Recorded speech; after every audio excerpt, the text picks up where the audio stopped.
I'm 92 years old, and my children only see me when they need money. The doorbell rings, and it's never for me.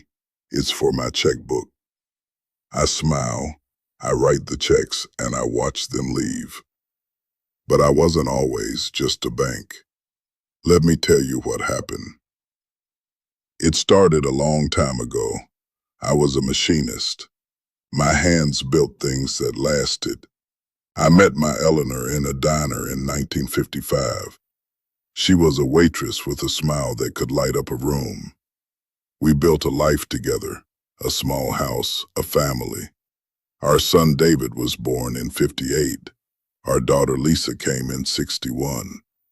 Life was noisy and messy and perfect. We worked hard. We saved. We thought we were building a legacy, not a bank. Then came the first crack. It was 1985. David needed a loan. His print shop was in trouble. "Just a bridge, Dad," he said. Eleanor squeezed my hand. "We help our children," she whispered. So we gave it to him. He never mentioned it again. The shop failed a year later. That silence, that was the first fee, like a toll for walking through my door. Then it was Lisa's turn. Wedding costs, a new car. The ask got smoother. The thanks got quicker, like a receipt you don't even read. The real change came when Eleanor got sick. The cancer took her fast in 2010. At the funeral, the kids were sad. I was a ghost. The house was so quiet after. Then the visit started again. But we'd talk for a minute, and then the ask. "Dad, about Megan's college." "Pop, the roof." If I talked about Eleanor, their eyes would glaze over. They were just waiting to get to the point. They saw my grief as a distraction, a problem keeping them from the combination lock. That's when I started my ledger. Not for money, for time. A little notebook. I'd put a V for a real visit, asking about my day, remembering her. A F for a favor visit. The page was a sea of Fs. One Tuesday, David came over. He talked about the weather for 4 minutes. Then he asked for money for his son's business. I said yes. I wrote the F in the book. Then I put my head in my hands and I cried. So I decided to test them. I called them. I said I was getting confused, that I'd lost some papers. Maybe I needed to see a doctor. I made my voice sound weak. David said he was busy, but he'd call a doctor friend. Lisa said she'd look up care homes. Neither one said, "I'll come over." Neither one offered to sit with me. I was a broken machine to them, a vault that wouldn't open right. That's when I got the idea.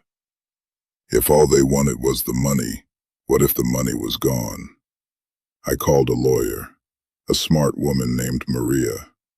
She didn't treat me like I was stupid. We made a plan. I sold things quietly.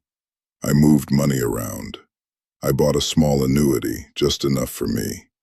The rest, most of it, went into a trust for a community center in Eleanor's name. On paper, I was comfortable. But the big vault they thought they had, it was empty. I felt free for the first time in years. Then the test came. My granddaughter Megan showed up crying. Her fiancé had a gambling debt. Bad people were threatening them. She needed $50,000. "You're my only hope, Grandpa." She was always the sweet one. The old me would have written the check right then. To feel like a hero, to feel needed. I looked at her. I saw a little bit of Eleanor in her eyes, and I said it. No. The word just hung there. She stared at me. "What do you mean, no? You have it." I told her calmly. I didn't have it. It was tied up. I offered to let her stay here. I offered to help her find someone to talk to about the debt. She called me a selfish old man. She slammed the door. The fallout was huge. David and Lisa came over shouting. They were a team, but a team of anger. They called me a liar, a hoarder. They said the money was theirs, that I had a duty. They screamed that I was betraying the family. I just sat there, and when they finally left, saying they'd never come back, I felt peace, a deep, quiet peace. I invited them back one last time. I said I had a final statement about my will. They came, their faces cold and expectant. I didn't give them papers. I pointed to this tablet, the one I'm talking to now. I said, "This is my final statement." I told them about the ledger, the test. I told them about the trust for the community center. I said, "You inherited nothing because you valued nothing. You wanted the copper in the wires, not the light. Your mother was the light. You stopped seeing her too." Their faces, shock, shame, anger. I'll remember those faces. They left without a word. The doorbell hasn't rung since. At first, the silence was heavy. Now it's just space. I go to a writing group at the library. I have friends who ask about my stories. I read to kids. I miss Eleanor every day. But I don't miss the ghosts of my children. They were ghosts a long time ago. If you see your parents as a vault, please stop. The treasure isn't inside them.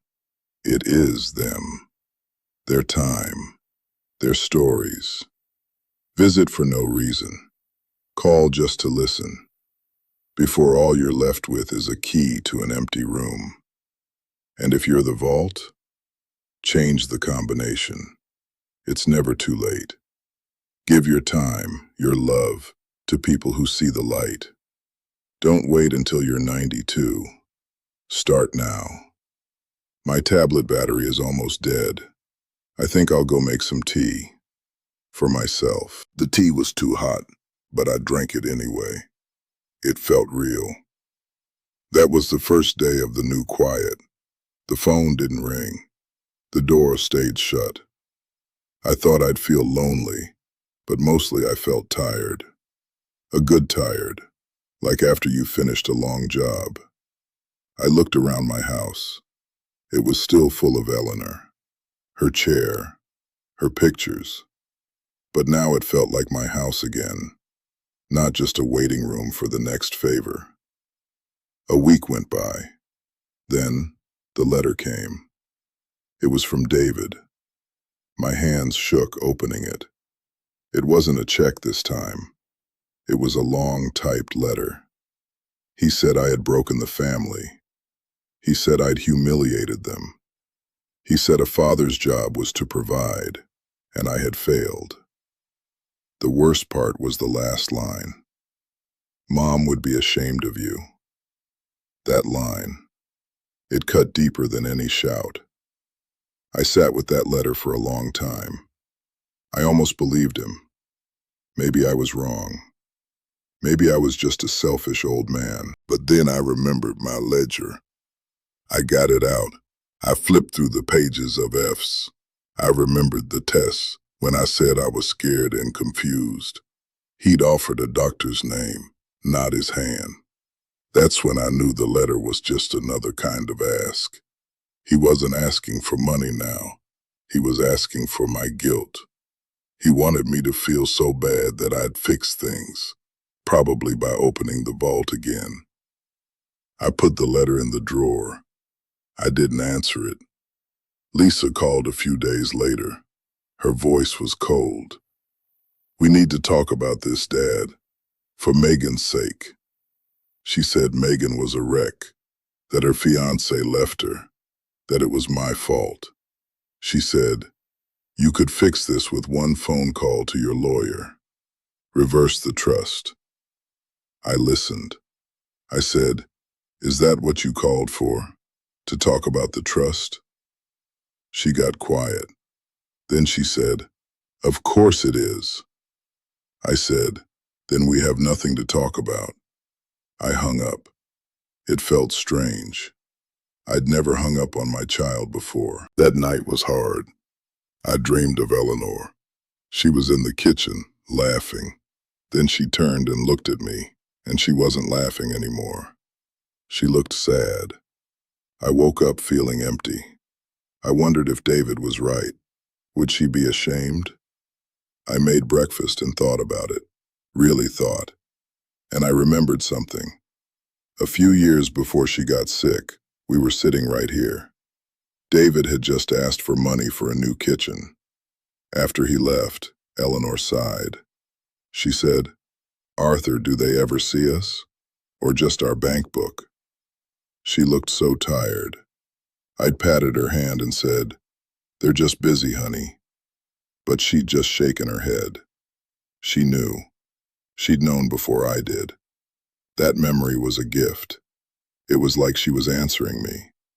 She wouldn't be ashamed. She'd be relieved. I wasn't breaking the family. The family was already broken. I was just stopping the pretending. I decided to leave the house. I went to the library, to the memoir group.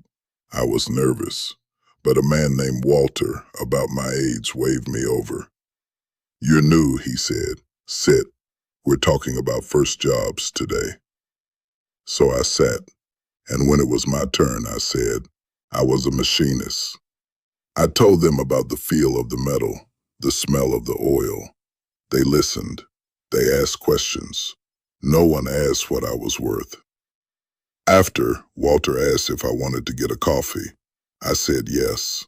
We sat in the little cafe. He talked about his wife, gone 10 years. I talked about Eleanor. We didn't cry. We just talked. It was easy. When I got home, the empty house didn't feel so loud. That coffee with Walter became a regular thing.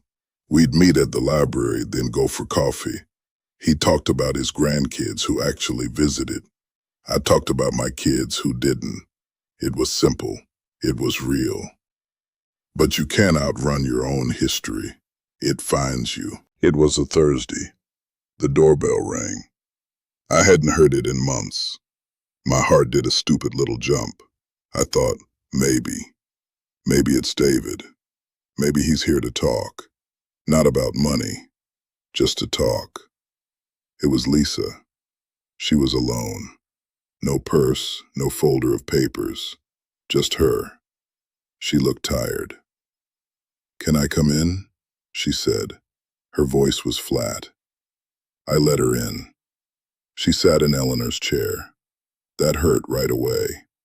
She never used to sit there. We sat in silence for a minute. Then she said, "Megan moved away. She's living with a friend in another state. She won't return my calls." I said I was sorry to hear that. And I was. I liked Megan. Lisa looked at me. Her eyes were hard. "Are you? Are you really sorry? Because this is your doing. All of it." I started to say something, but she cut me off. "Do you know what you took from us? You took our security.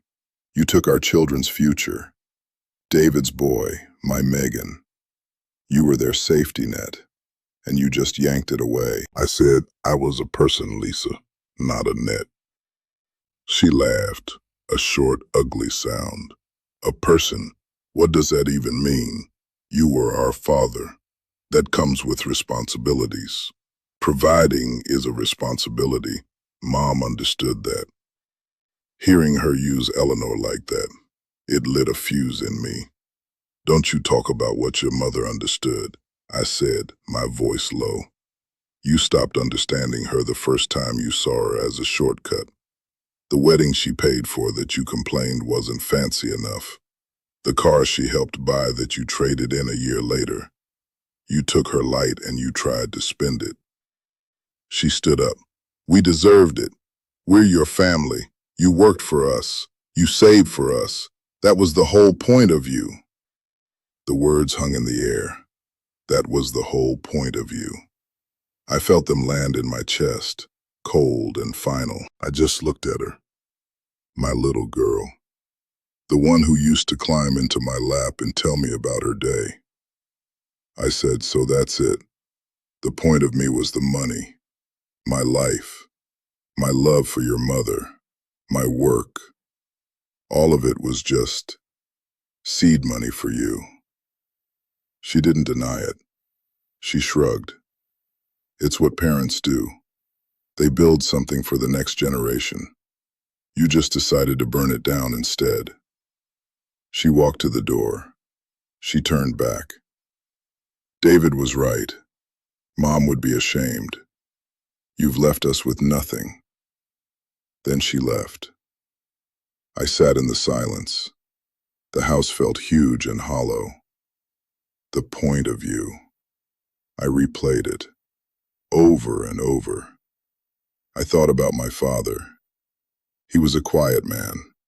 He fixed clocks. He never had much. But the point of him was his steady hands, his patience. He taught me that. I thought I'd pass that on. Not the machinist trade, but the idea of building something that lasts.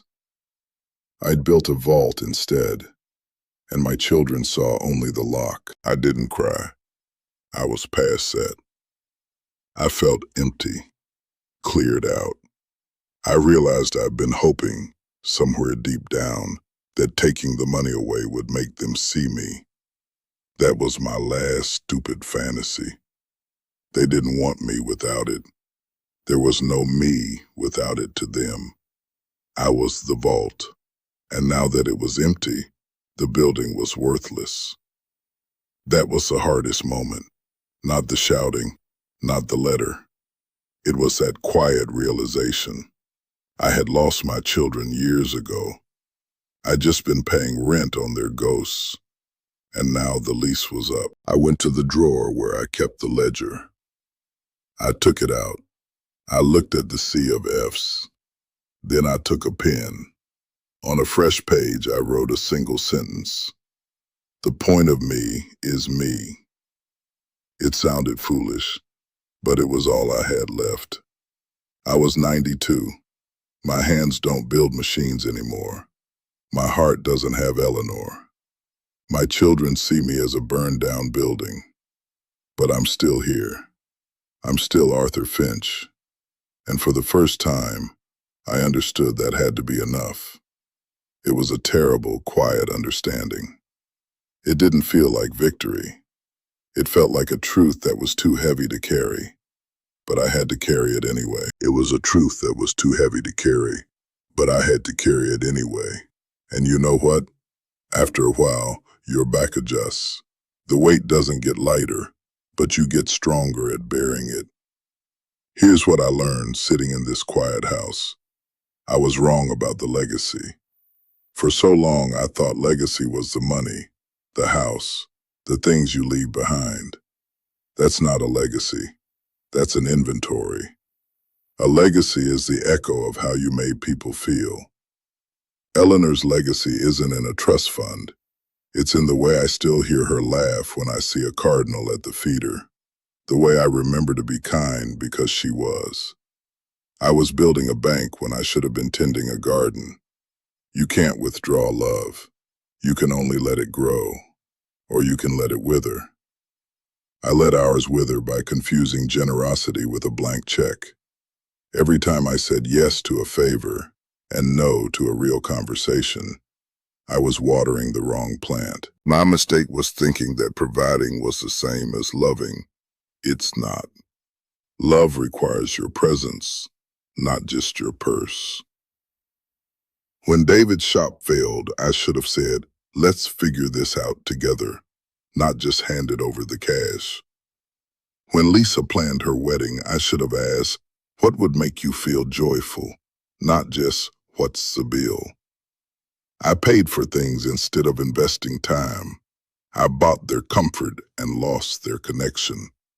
And when Eleanor was gone, I let them treat my loneliness as office hours for the family bank. I should have said, I miss your mother. Come sit with me and miss her too. But I didn't. I was complicit in my own vault building. I taught them how to treat me by always opening the door. So if you're listening to this and you're my age or getting there, here's my advice. Don't perform. Just be there. Your value isn't in what you can give, but in who you are. The stories you tell, the quiet you share, the memories you hold that no one else does. That's the real currency. Change the combination today. It's not about cutting anyone off. It's about opening a different door. Say, let's go for a drive instead of me giving you gas money. Say, I'll teach you how I make that stew instead of ordering takeout. Redirect the transaction into a moment. And if they won't have the moment, then you have your answer, as hard as it is.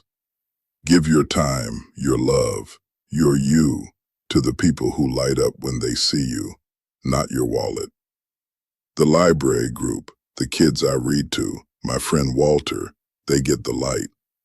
And in giving it to them, I found it again myself. You still have time. Maybe not years, but now is enough. This morning I watched the sun hit the maple tree Eleanor planted 50 years ago. It was beautiful. I felt her. I felt myself. I wasn't a vault. I was just a man seeing a tree. And that was plenty. That was more than plenty. If this story of an old machinist and his soup can tablet meant something to you, then do something simple for me. Don't just let it sit here. Hit that subscribe button. It's free, and it means more stories like this.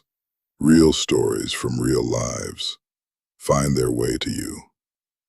Turn on notifications too so you don't miss the next one. Give this video a like if it resonated. It tells me I was right to share this. But most importantly, I want to hear from you. Down in the comments, tell me one thing. What's a story from your parents or grandparents that you cherish?